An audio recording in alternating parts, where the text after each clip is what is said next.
네, 안녕하세요. 테슬라 투자로 은퇴하기 아트라운TV입니다. 오늘 주제는요, 테슬라 주가 50% 상승 전망, 오늘 주식 분할 비율 발표할까? 라는 주제로 말씀을 드리겠고, 머스크가 2분기 30만 대까지 팔 것이다 라고 하는데 과연 가능할까요?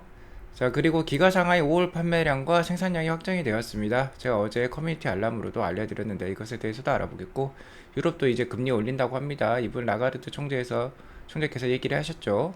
글로벌 인플레가 계속 위협을 하고 있다라고 볼 수 있을 것 같습니다. 네, 3대 지수 현황부터 살펴보면 오늘 크게 하락하는 하루였어요. 장 초반에도 원래 이렇게 하락으로 시작했는데 장 막판으로 갈수록 더 급락을 하는 모습을 보여주었습니다. 오늘 나스닥은 12,000포인트를 깨고 11,750까지 내려왔고요. S&P 500은 그래도 4,000포인트를 지키는 모습을 보여주었습니다. 미국 10년물 국채는 3%까지 또 올라와 있고요. 유가는 120불대 역시 고공행진을 계속 지속하고 있습니다. 오늘 가장 큰 뉴스는 유럽 중앙은행 ECB에서 7월부터 금리 인상을 한다고 하는 거였습니다. 7월에는 25bp 인상을 한다고 하네요. 유로존의 5월 소비자 물가 상승률도 8.1%로 상당히 높았습니다. 아무래도 우크라이나 러시아 전쟁 때문에 유가도 많이 올랐고 천연가스 가격도 많이 올랐기 때문이라고 할 수 있겠고요. 미국의 주요 기업 CFO 최고 재무 책임자죠. 그 22명에게 조사를 했었는데 22명 중 77%가 내년 상반기 중에 경기 침체가 나타날 거다라고 얘기를 했다고 합니다. 자, 그리고 무엇보다도 오늘 5월 CPI 소비자 물가지수 발표를 앞두고 있죠. 오늘 한국 시간으로 밤 9시 한 30분경에 발표가 될 건데요. 예측치는 8.3%예요. 8.3%보다 높게 나오면 한 차례 더 주가가 출렁일 수 있다는 거 우리 염두를 해둘 필요가 있겠습니다. 자, 오늘 가장 큰 이슈는 역시 유로존의 금리 인상이겠죠. 유로존은 2016년부터 제로 금리를 유지해 왔어요. 최근 6년간 계속해서 제로 금리였습니다.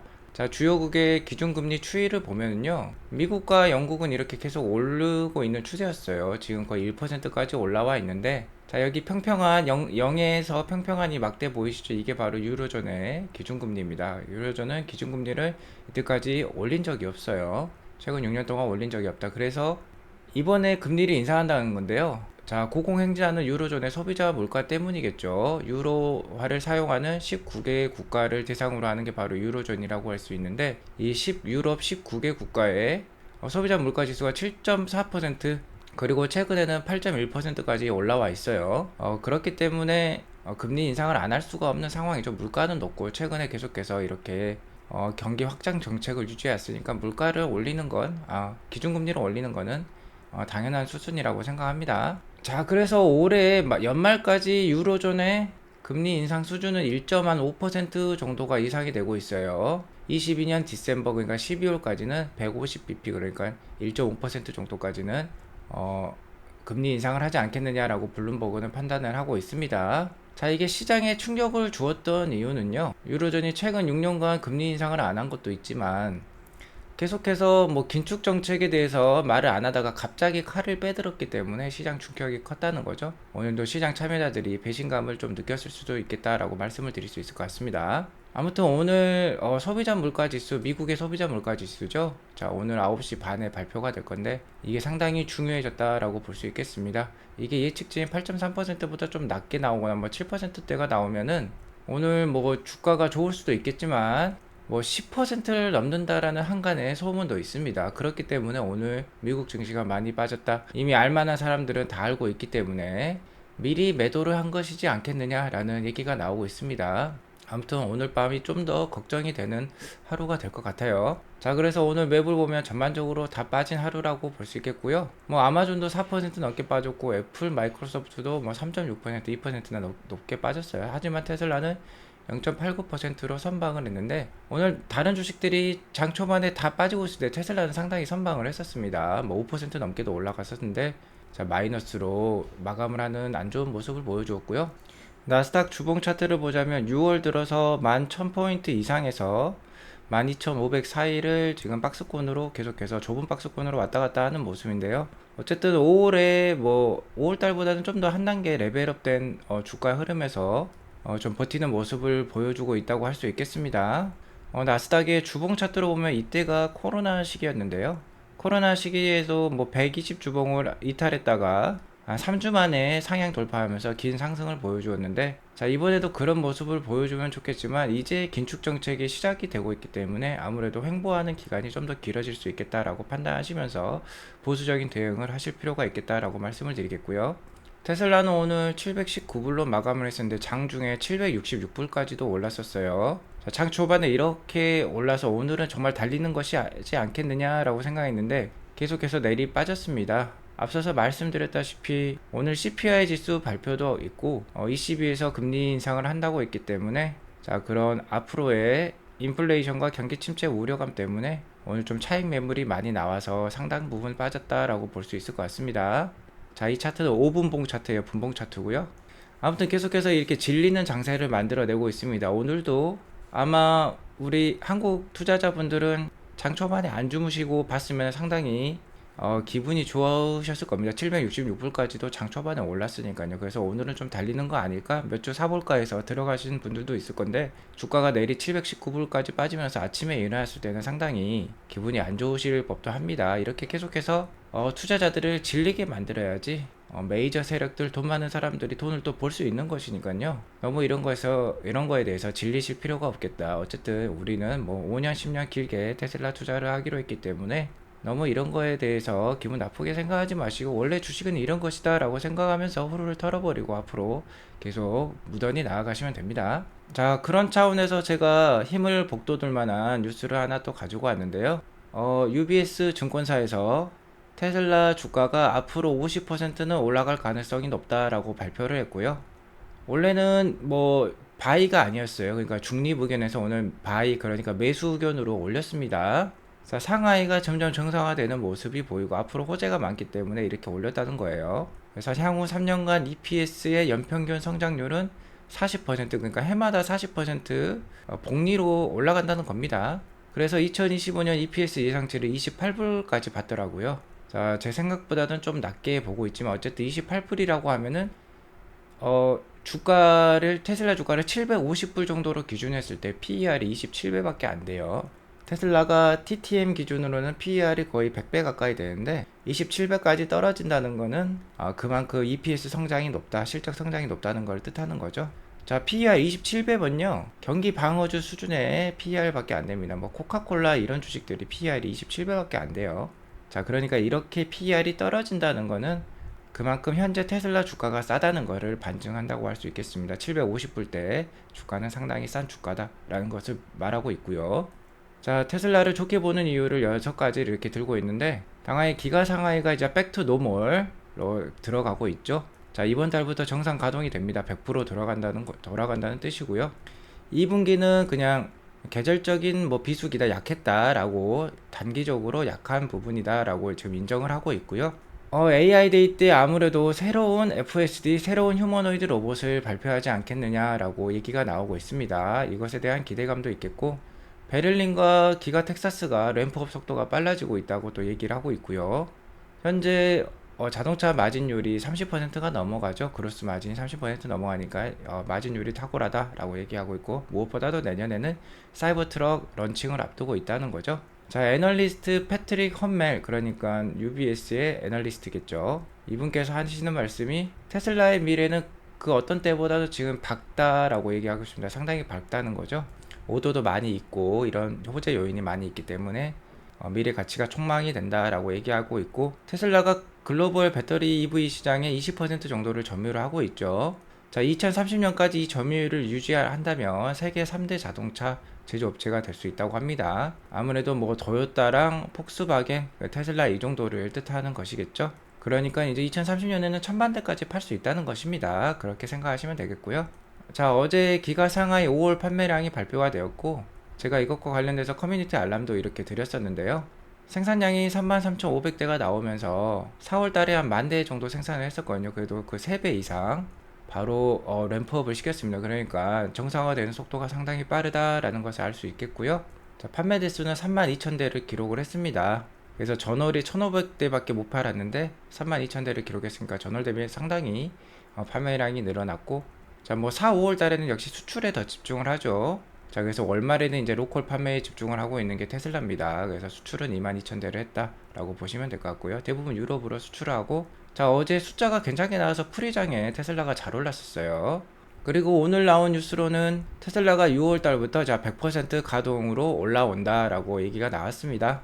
기가 상하이가 6월 11일 그러니까 내일부터 폐쇄루프 시스템을 종료할 예정입니다. 이번 주 토요일에 폐쇄루프 시스템을 종료를 하게 되면 직원들이 이제 출퇴근이 가능한 거예요. 그러니까 모든 직원들이 이제 출근을 해서 열심히 생산을 시작할 것이고요. 폐쇄루프 시스템은 공장에서 숙식을 해결하면서 외부와의 접촉을 차단하면서 생산하는 거였죠. 그래서 4월 19일부터 6월 10일까지 거의 50일 정도 폐쇄루프 시스템으로 생산을 가동을 했었는데, 자 이제부터는 기가 상하이는 하루 24시간 이제 3교대 근무까지 올라간다고 하고요.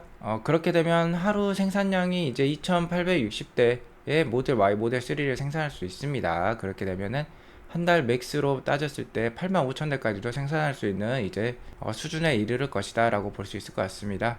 자, 아무튼 기가 상하이가 2022년 5개월 동안 21만 5천 대를 판매했는데요. 이는 작년보다 50%나 늘어나는 증가한 수치라고 합니다. 어려운 상황에서도 기가 상하이는 잘하고 있다라고 그렇게 알아두시면 좋을 것 같고요. 자, 이에 따라서 이번 6월 달에는 7만 1000대까지 생산량을 할 수 있을 것 같다라고 얘기가 나오고 있습니다. 자, 5월 달에는 뭐 3만 3천 정도 생산을 했는데 6월 달에 7만 1000대니까 바로 한 2배 이상 전월 대비 생산량이 올라간다는 것이고요. 4월과 5월 그러니까 약 한 50일, 한 40일 기간 동안 4만 4천 대를 테슬라가 생산을 했었는데 6월 달에 7만 1000대가 되면 테슬라 차이나 그러니까 기가 상하이는 총 11만 5천 대 정도의 자동차를 생산할 수 있을 것 같아요. 그러면 트로이 테슬라이크가 2분기 기가 상하 예상 판매량을 10만 5천 대로 잡고 있거든요. 그러면 한 1만 대 정도 높은 수준까지 판매도 가능할 수도 있겠다라고 생각을 해볼 수 있을 것 같습니다. 좋은 뉴스죠. 7만 1000대. 자, 여기에다 덧붙여서요. 이제 폐쇄루프 시스템이 종료된다고 했죠. 내일까지 하면 이제 정상 가동이 된다는 건데, 그러면 내일부터 그러니까 6월 11일부터 현재 기가 상하이 옆에 또 다른 부지가 있습니다. 그 부지에다가 새로운 기가 상하이 그러니까 제2 기가 상하이를 건립해서 45만 대까지 일단은 생산을 해본다고 했어요. 자, 그게 그러면은 뭐 내일부터 이제 건립 작업에 착수를 할 수 있다고 합니다. 그럼 연간 최소 45만 대 캐파가 플러스가 되는 거고, 나중에는 기가 상하이 1공장이 100만 대, 2공장도 100만 대까지 가면은 상하이에서만 200만 대까지도 생산할 수 있는 규모에 이르를 것이다 라고 이미 뉴스들이 많이 나오고 있습니다. 자, 아무튼 기가 상하이는 정상화되고 좋게 돌아가고 있어요. 자, 이것에 일론 머스크가 어느 정도 희망을 보았는지 계속해서 우리 2분기 30만 대 팔 수 있다, 달성해 보자라고 직원들을 독려하고 있습니다. 이렇게 어제 이렇게 미팅을 했어요. 직원들을 모아놓고 자, 2분기 한번 으쌰으쌰 6월달 한번 최선을 다해보자라고 얘기를 하고 있는데, 일론 머스크는 매 분기 말에 그러니까 3, 6, 9, 12월 달이 되겠죠. 매 분기 말에 밀어내기 하지 말자. 그냥 우리 자연스럽게 배송을 하자, 차로 배달을 하자라고 하고 있었지만, 자, 이번 달은 좀 익스트림한 상황이기 때문에 정상적인 상황이 아니기 때문에 자, 6월 달은 좀 밀어내기를 해보자라고 지금 독려를 하고 있다는 거예요. 자, 하지만 게리 블랙과 트로이 테슬라이크는 이것에 대해서 좀 부정적인 의견을 갖고 있습니다. 30만 대 달성은 좀 어렵다고 지금 다들 생각을 하고 있어요. 기가 상하이가 락다운으로 인해서 그냥 뭐 1교대 근무로 계속 뭐 5월 달까지 지속을 했기 때문에 산술적으로 불가능하다라고 생각을 하고 있습니다. 자, 그래서 제 생각에도요, 30만 대, 일론 머스크가 얘기하는 30만 대는 어려울 것 같고, 24만 9천 대에서 28만 대 정도가 맞을 것 같습니다. 이 사이 숫자가 나올 가능성이 높을 것 같습니다. 자, 트로이 테슬라이크 역시 얘기를 하고 있어요. 일렉트릭이라는 미디어에서 일론 머스크가 직원들 모아놓고 30만 개 해보자라고 하는 그 뉴스를 어제 얘기가 나왔었는데요. 트로이 테슬라이크나 게리 블랙 같은 경우는 이것은 오래된 정보다라고 얘기를 하고 있습니다. 4월 20일에 1분기 실적 발표가 있었죠. 그때 일론 머스크가 30만 대까지 해보겠다라는 것에 뭐 리바이벌 되풀이하는 수준이다라고 얘기를 하고 있고요. 트로이 테슬라이크는 이것저것 정황을 따졌을 때 24만 9천 대 그러니까 25만 대 정도 2분기 판매량을 예상을 하고 있습니다.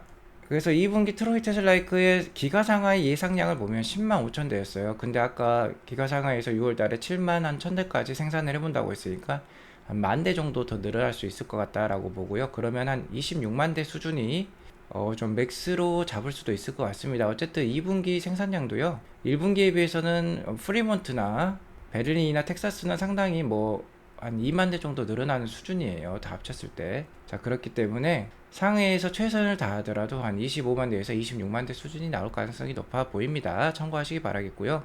자, 오늘 이렇게 뭐 분봉 차트로 보면 테슬라가 766불까지 오르다가 719불까지 내리 계속 빠지는 움직임을 보여주었는데, 이런 움직임에 또 영향을 미쳤던 거는 자, 이런 내용이 있었습니다.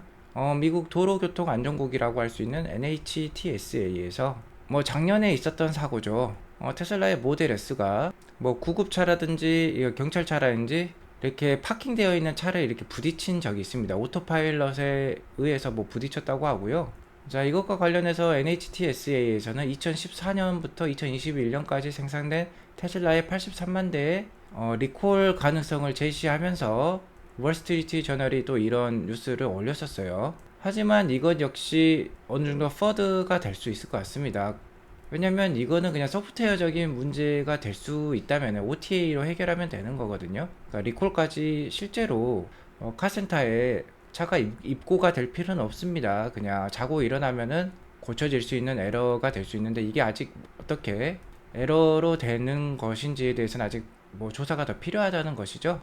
자, 아무튼 이런 뉴스도 한 번에 나오면서 ECB의 금리 인상과 함께 오늘 소비자 물가지수 발표에 대한 우려감과 함께 이렇게 테슬라 주가가 많이 빠졌다라고 할 수 있겠습니다. 아무튼 우리 테슬라 잘하고 있어요. 테슬라의 올해 1월부터 4월까지의 누계 판매량을 보면요, 미국의 판매량은 전년 대비 52%나 성장을 했습니다. 자, 부동의 1위에요. 테슬라는 뭐 13만 9천 대를 팔면서 2등 포드가 11,000대 정도 팔았거든요. 마크 2를 팔고 있죠. 자, 이 차량보다 뭐 13배, 14배 가까운 수치를 보여주고 있습니다. 자, 이익권과 비교 불허하는 수치를 보여주고 있는 게 테슬라라고 할 수 있겠고요. 세부적으로 보면은 모델 Y가 베스트셀링 EV로 등극을 하면서 64,000대나 판매가 되었고, 다음은 모델 3로 56,000대가 판매가 되었습니다. 자, 여기에서 또 주목할 점은 기아랑 현대가 상당히 선방하고 있다는 거예요. 3, 4등이 기아, 현대라고 할 수 있겠습니다. EV6랑 아이오닉 5가 되겠죠. 자, 이렇게 테슬라의 펀더먼털은 좋으니까 계속해서 투자를 하시면 좋을 것 같고요. 자, 금일 프록시 스테이트먼트가 나올 가능성이 높아 보입니다. 기리 블랙은 아마 6월 10일, 그러니까 오늘 프록시 스테이트먼트가 나올 것 같다고 얘기를 하고 있고요. 자, 프록시 스테이트먼트가 오늘 나온다면 주식 분할 비율이 오늘 나올 가능성이 높습니다. 자, 그게 나오면은 그래도 어느 정도 주가를 좀 선방해 줄 수 있는 그런 요인이 될 것 같고요. 제가 계속해서 누누이 말씀드리지만 6월과 7월에는 변동성 심할 수 있다고 했고, 그게 오늘 또 여실히 드러났었죠. 어쨌든 7월까지 미국의 기준금리는 2% 정도에 달할 것으로 예상이 됩니다. 6월과 7월에는 0.5%씩 빅스텝의 금리 인상을 앞두고 있고요. 다만 8월부터는 테슬라의 호재 요인이 많기 때문에 8월 4일은 주식 분할, 그 다음에 9월 30일이죠. 9월 30일 AI 데이, 뭐 이런 것들이 있기 때문에 8월부터는 테슬라 주가 한번 기대해 볼만 하겠어요. 그러니까 6월과 7월을 잘 활용하시면 좋겠다라고 말씀을 드리겠고요. 주가가 급상승하는 시기는 상당히 짧습니다. 10년 동안 투자한다고 치면은요, 자, 8년 동안 뭐 이렇게 횡보할 수도 있고 2년 동안 이렇게 상승할 수도 있다는 거예요. 자, 지금 주가가 이렇게 횡보할 가능성이 높은데요. 자, 무던히 주식 투자를 계속 해나가시면 됩니다. 자, 그리고 시장에 머무를 수밖에 없는 이유는 이런 기간이 언제 올지 모른다는 거예요. 급상승 기간. 자, 이런 기간을 기다리면서 무던히 주식 투자해 나가시면 될 것 같습니다. 자, 그 이유는 4차 산업혁명 아직 시작도 안 했고요. 10년 안에는 4차 산업혁명이 대대적으로 이제 이슈가 돼가지고 테슬라 주가가 크게 오를 가능성이 높습니다. 자, 테슬라처럼 가슴 뛰게 하는 회사 동행하시면 좋을 것 같아요. 10년 금방 갑니다. 자, 오늘 방송이 도움이 되었다면 구독과 알람, 좋아요까지 꼭 눌러주시기 바라겠고요. 오늘 뭐 프록시 스테이트먼트가 나오면은 제가 유튜브 알람으로 알려드리도록 하겠습니다. 지금까지 시청해주셔서 감사합니다. 좋은 하루 되세요.